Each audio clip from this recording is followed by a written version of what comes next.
19 जून 2025 रणथंबोरच्या दाट जंगलात एक हळवा शांत झंकार पसरला.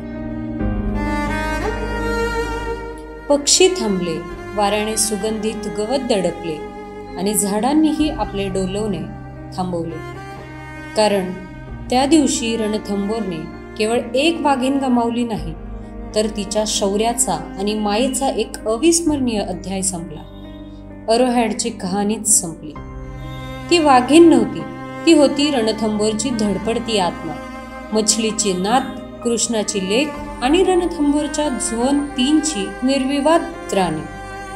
तिच्या कपाळावरच्या तिरकस बाणासारख्या पट्ट्यांनी ती जशी ओळखली जायची, तशी तिची नजर कधीच भरकटलेली नसायची. ती शिकारीसाठी बाहेर पडली की जंगलही शांत व्हायचं.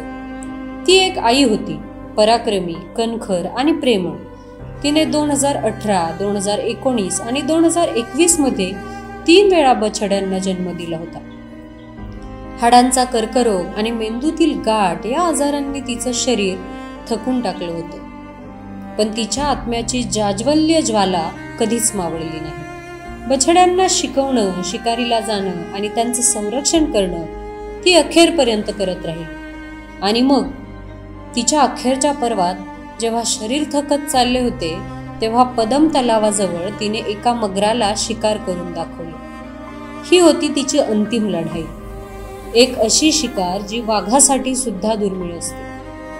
त्यातून तिचा अडून न बसणारा, अखेरपर्यंत झुंजणारा स्वभाव दिसून आला. ज्या दिवशी अरोहॅडने आपले डोळे मिटले, त्या दिवशी तिच्या मुलीला मुकुंद्रा हिल्समध्ये स्थलांतरित करण्यात आले.